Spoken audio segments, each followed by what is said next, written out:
అంటే క్రిస్టియానిటీని యాక్సెప్ట్ చేయడానికి గల రీజన్ ఏంటన్నా? ఎందుకు చేయాలి? అంటే ఒకవేళ ఇప్పుడు ఫర్ ఎగ్జాంపుల్ నాకు క్రిస్టియానిటీ తెలీదు, ఏమీ తెలీదు. నేను జస్ట్ హ్యూమన్ బీయింగ్ గా ఉన్నాను. నేను బైబిల్ చదవలేదు, ఏం చదవలేదు. నాకు క్రిస్టియానిటీ గురించి అస్సలు తెలియదు. నేను నమ్ముకోవాలంటే మీరు ఏం చెప్తారు? ఒక క్రిస్టియన్ గా ఎందుకు ఉండాలి అంటే, పవిత్రంగా జీవించడం కోసం క్రిస్టియన్ గా ఉండాలి, భౌతికంగా కానీ ఆత్మీయంగా కానీ. అలాగే క్రిస్టియన్ గా ఎందుకు ఉండాలంటే, ఈ జీవితం కాదు, ఒక జీవితమే కాదు, అలాగే నిత్యత్వం అనేది ఒకటి ఉంది, దానికోసం దానిలో ఉండాలి మనం అనే ఒక దృక్పథం చేత ఆ దేవుడు, పరిశుద్ధ దేవుడితో ఉండాలని ఒకటి, ఈ జీవితంలో మంచిగా జీవించాలన్నా, ఆత్మీయంగా మంచిగా జీవించాలన్నా కూడా క్రిస్టియానిటీలో ఉంటేనే పర్ఫెక్ట్ గా లైఫ్ ఉంటుంది అనేది భావించి నేను ఉన్నాను. ఎందుకంటే కొన్ని సందర్భాల్లో నేను కూడా హైందవం వైపు చూసాను, కొన్ని సందర్భాల్లో క్రిస్టియన్ గా మారిన తర్వాత కూడా. అలాగే బిలీవర్ అని కొనసాగుతూ కూడా కొన్ని సందర్భాల్లో నేను కూడా ఈ శ్రమలు, కొన్ని శోధనల వల్ల నాస్తికుడిగా వెళ్తే బాగుందని కూడా ఆ కోణంలో కూడా ఆలోచన చేసి కొన్ని రోజులు గడిపి తిరిగి అటు తిప్పి అన్నిటికన్నా బెస్ట్ క్రిస్టియానిటీలో ఉండటమే బెస్ట్ అనిపించి నేను క్రిస్టియానిటీలో కొనసాగుతున్నాను. పవిత్రంగా జీవించాలంటే ఈ లోకంలో పవిత్రంగా, భౌతికంగా కానీ లేకపోతే స్పిరిచువల్ గా పవిత్రంగా జీవించాలి, క్రిస్టియానిటీగా ఉండాలనిపించింది. అలాగే అసలు ఎటర్నల్ లైఫ్, కన్ను మూసిన తర్వాత ఎటర్నల్ లైఫ్ కోసమైనా నేను ఖచ్చితంగా క్రిస్టియానిటీలో ఉండాలి అని నాకు ఉద్దేశం. థ్యాంక్స్ అన్న ఆన్సర్ ఇచ్చినందుకు. సో మీ ఫైనల్ కంక్లూజన్ ఏంటంటే, పరిశుద్ధంగా జీవించాలంటే క్రిస్టియానిటీలో ఉండాలని చెప్పేసి మీరు చెప్తా ఉన్నారు. సో పరిశుద్ధంగా జీవించడం అంటే is it physical are spiritual అన్న పరిశుద్ధత అనేది? రెండు రకాలు. ఓకే, కొంచెం నాకు ఏమన్నా కంక్లూజన్ ఇవ్వగలరా? అంటే చిన్నగా. విచ్చలవిడి జీవితం అనేది జీవించడానికి వీలు పడదు బ్రదర్ క్రిస్టియానిటీలో ఉంటే. మనకు నచ్చినట్టుగా, ఇష్టం వచ్చినట్టుగా, అంటే చాలా ఇది సంబంధించింది, పాపపు సంబంధించినటువంటి విషయాలు ఏదైతే సపోజ్ మందు కొట్టాలనిపిస్తుంది అనుకోండి, అది మందు కొట్టడం, ఇప్పుడు ఒక బీర్ కొట్టడం అనేది సమస్య, తప్పు కాదు కదా ఈ సమాజంలో. అలా కాదని నేను ఓకే మందు కొట్టాలంటే ఆల్కహాల్ ఎడిట్ అయిపోతాను నిజంగా.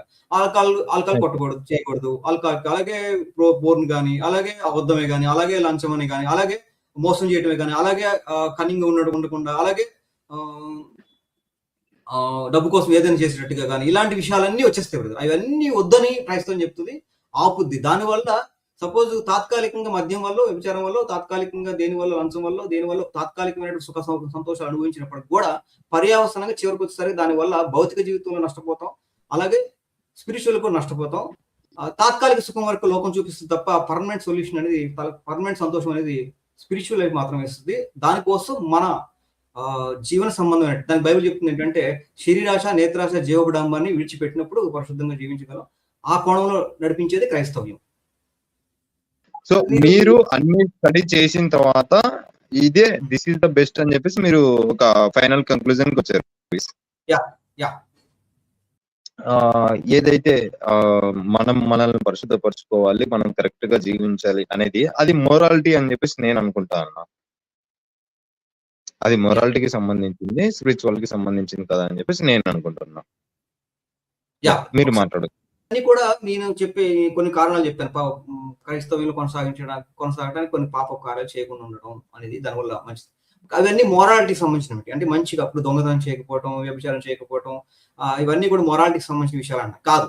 నేను ఏంటంటే కొన్ని ఈ యొక్క ప్రకృతి సంబంధంగా కొన్ని విషయాలు తప్పు కాదు, కొన్ని విషయాలు తప్పు కాదు. ఉదాహరణకి గే వ్యవస్థ విషయాల్లో ప్రకృతి సంబంధంగా లేకపోతే ఈ సమాజంలో కూడా కొన్ని అది తప్పు కాదంట, అది మొరాలిటీకి సంబంధించిన విషయంగా తీసుకుంటారు. అది తప్పు కాదని కొంతమంది అట్లా మాట్లాడతారు.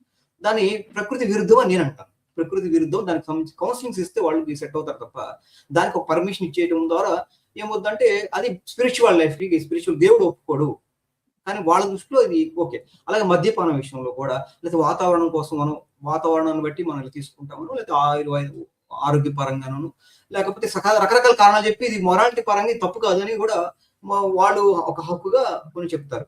అలాగే ఇప్పుడు ఈ మధ్య కాలంలో కోర్టు కూడా ఏం చెప్పిన సహజీవనం తప్పు కాదు, వివాహిత సంబంధాలు తప్పు కాదు.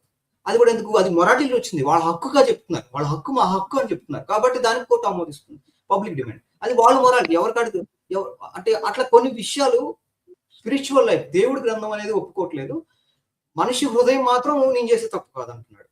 అట్లాగే ఇలాగా డేటింగ్ వ్యవస్థ, ప్రపంచం అంతా డేటింగ్ వ్యవస్థ. ఇదంతా కూడా నాస్తికులందరూ కూడా డేటింగ్ తప్పు లేదంటారు. ఇంకొంతకాలం కొన్ని కంట్రీస్ లో కొన్ని సందర్భాల్లో బట్టలు వేసుకోవడం కూడా తప్పు, బట్టలు వేసుకోకుండా ఉందామని నగ్నంగా కూడా ర్యాలీస్ చేస్తున్నారు. వాళ్ళ మొరాలిటీ, వాళ్ళకి సంబంధించిన మొరాలిటీ అది. అట్లాగా అసలు పిల్లలు వద్దు అది ఒక మొరాలిటీకి వెళ్ళింది. అలాగే మ్యారేజ్ వద్దు ఒక మొరాలిటీకి వెళ్ళింది. అట్లా ఎవరి కాళ్ళు ఇది మొరాలిటీకి సంబంధించిన విషయంగా వెళ్ళిపోతాను. కాబట్టి దీన్ని క్రమపరచాలి. దీనికి ఒక క్రమపరచాలంటే భక్తి మార్గం ఒకటి ఉండాలి. ఆ భక్తి మార్గంలో కొన్ని రూల్స్ అండ్ రెగ్యులేషన్స్ దేవుడు పెట్టాడు. ఇది దేవుడి మొరాలిటీ, దేవుడు చెప్పిన మొరాలిటీ. కానీ దానికి ఇష్టపడకుండా అందుకనే ఇది వద్దని నాస్తికత్వం వెళ్ళిపోతున్నారు. అది వాళ్ళకి నచ్చిన నాస్తికత్వం అంటే వాళ్ళకి నచ్చినట్టు వాళ్ళు జీవించడమే నాస్తికత్వం వెళ్తున్నారు. వాళ్ళు అనేది ఏంటి, మేము కూడా మంచిగా జీవించమని చెప్తాం కదా అంటారు. ఓకే, ఇది అదే నాస్తికత్వంలో ఉన్నటువంటి మన ప్రశ్న ఛానల్ తీసుకొస్తాను మధ్యలోకి. ప్రశ్న ఛానల్ ఏమన్నాడు, అనసూయ అనే ఆమె నాస్తికుడు, ప్రశ్న ఛానల్ నాస్తికుడు, అతను కూడా క్రిస్టియానిటీ నుండి బయటకు వచ్చిన వ్యక్తి. ఇప్పుడు ఏమంటున్నాడు, అనసూయ అనే ఆమె బట్టలు ఇప్పుకొని తిరుగుతాను, నగ్నంగా అర్ధనగ్నంగా తిరుగుతాను, అది నా ఇష్టం నా హక్కు అని ఆమె అంటుంటే తప్పు లేదురా బాబు, ఆమె నచ్చినట్టుగా ఆమె తెలుసు, నువ్వు చూసేవాడు నీ తప్పు అని ఆయన కూడా ఆమె సపోర్ట్ చేసినట్టు మాట్లాడాడు. ఎందుకు నాస్తికత్వం? అదొక మొరాలిటీ. వాళ్ళకి చూపించుకుంటానంటే నా ఒక మొరాలిటీ, చూడకుండా ఉండరా అని చెప్పి ఇదొక మొరాలిటీ. అంటే ఎవరికి నచ్చిన మొరాలిటీని వాళ్ళు పాటించుకుంటూ పోతారు. అలా కాదు, క్రిస్టియన్ సంబంధించినటువంటి ఒక రూల్స్ అండ్ రెగ్యులేషన్స్ లో పాటిస్తూ ఆ మొరాలిటీకి జీవించడం అనేది మనకి ఇష్టం ఉన్నా లేకపోయినా కొన్ని విషయాలు మన శరీరం ఒప్పుకోదు, అలా జీవించమని చెప్తుంది. దానికి ఇష్టం ఉన్నా లేకపోయినా దేవుడు పెట్టిన నియమానికి మనం లోబడి వెళ్తే దాని ద్వారా ఏమవుతుంది, ఇప్పుడు నేను నగ్నంగా చూపించాను అనుకోండి, క్రిస్టియానిటీ వచ్చిన లేడీ నగ్నంగా చూపించడం ద్వారా తన మొరాలిటీ ఓకే, కానీ దాన్ని చూడటం ద్వారా అవతల వ్యక్తి ఇంకొకరిని రేప్ చేస్తాడు, ఆమె రేప్ చేయలేకపోయినా ఇంకొకరిని రేప్ చేస్తాడు, సమాజం పాడుతుంది. అంటే దేవుడు పెట్టిన కట్టన బాగుందా, మనుషులు పెట్టిన మొరాలిటీ బాగుందా? అలాగే జంతు సంయోగం అనేది ఒక మొరాలిటీ, కానీ జంతు సంయోగం ద్వారా కొన్ని వ్యాధులు వస్తున్నాయి, అదొక దేవుడు నియమం తప్పారు కాబట్టి. అట్లాగే వివాహేతర సంబంధం నేరం కాదనిస్తున్నారు, దానివల్ల అది మనిషి మొరాలిటీ. దేవుడు పెట్టిన మొరాలిటీ ఏంటి, నీ భార్యను తప్ప నువ్వు ఎవరితో కలవకూడదు. దేవుడు పెట్టిన మొరాలిటీ వల్ల ఎయిడ్స్ రోగం రాదు, మనిషి పెట్టుకున్న మొరాలిటీ వల్ల ఎయిడ్స్ రోగం వ్యాప్తి చేస్తుంది. అట్లా దేవుడు పెట్టిన మొరాలిటీకి మనిషి పెట్టుకున్న మొరాలిటీకి చాలా డిఫరెన్స్ వస్తుంది. కాబట్టి ఓకే, అందులో క్రమపరంగా భక్తి మార్గాలు ఏర్పడ్డాయి. అందుకే ఇవన్నీ చూసిన మనుషులు భక్తి మార్గాలు కొన్ని పెట్టారు. ఓకే, నేను ఏంటంటే జనరల్ గా చెప్తున్నాం. అందుకనే ఖచ్చితంగా ఏథిస్టుల కన్నా స్పిరిచువల్ గా ఉన్న వాళ్ళు బెటర్ అని చెప్తాను. ఫస్ట్ వస్తే ఏ మతం అని సరే, తర్వాత స్పిరిచువాలిటీలో ఏ మతం ఇంకా బెస్ట్ అనేది రావాలి. తర్వాత ఇక్కడ మనం సరే నేను పాటించాలనుకుంటున్నానండి, మంచిగా జీవించాలనుకుంటున్నాను, కానీ అన్ని మతాలు కూడా మంచిగా జీవించమని చెప్పినాయి కదా అంటారు. ఓకే, అన్ని మతాల గ్రంథాల్లో కూడా మంచిగా జీవించమని చెప్పింది. కొన్ని మత గ్రంథాలు మంచి వేరు, బైబిల్లోనూ మంచి ఇంకా కొంచెం వేరే పీక్ స్థాయి. అయితే ఇక్కడ దేవుడు ఏం చేస్తాడంటే, నువ్వు మంచిగా జీవించడం నీ వల్ల కాదు, కానీ నువ్వు హోలీ స్పిరిట్ తీసుకొని హోలీ స్పిరిట్ ఒక సహకారం తీసుకుంటే, నీ ఆ హోలీ స్పిరిట్ నీలో కనుక ఆహ్వానిస్తే ఖచ్చితంగా నీకు బోధిస్తాడు, నేర్పిస్తాడు, నీకోసం ప్రార్థన చేస్తాడు. అదే అంటారు. ఓకే, మంచి మొరాలిటీకి జీవించడం ఏ మతం అయితే జీవించవచ్చు కదా అంటారు. అలా కాదు, క్రిస్టియానిటీకి ఉన్నటువంటి దాన్ని ఏంటంటే, ఫస్ట్ మనం చేసిన పాపాలు పోయి హోలీ స్పిరిట్ మనలోకి వస్తాడు. పరిశుద్ధంగా ఉండగానే హోలీ స్పిరిట్ వస్తాడు. వచ్చిన తర్వాత నేర్పిస్తాడు, గైడ్ చేస్తాడు, చెబుతాడు, నీకు టీచర్ లాగా ఉంటాడు లోపల. అలాగే నీ కోసం నీకు ప్రార్థన చేస్తాడు. ఇది అనుభవిస్తాం, ఇది అనుభవించిన వాళ్ళకి తెలుస్తుంది.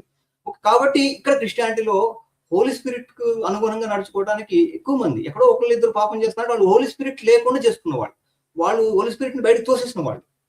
కాబట్టి క్రిస్టియానిటీకి ఉన్న మొరాలిటీలు, ఈ రూల్స్ అండ్ రెగ్యులేషన్స్, ఇవి ఇతర సంగతులు ఇవి అన్ని కూడా మీకు డిస్కషన్ చేస్తారు. కాబట్టి సామాన్యంగా ఒక క్రిస్టియానిటీలో ఉన్నటువంటి చెప్పే మాటలు మొరాలిటీ సంబంధించిన విషయాలు కాదు, కానీ క్రిస్టియానిటీకి సంబంధించిన విషయాలు, దేవుడికి సంబంధించిన మొరాలిటీ విషయాలు.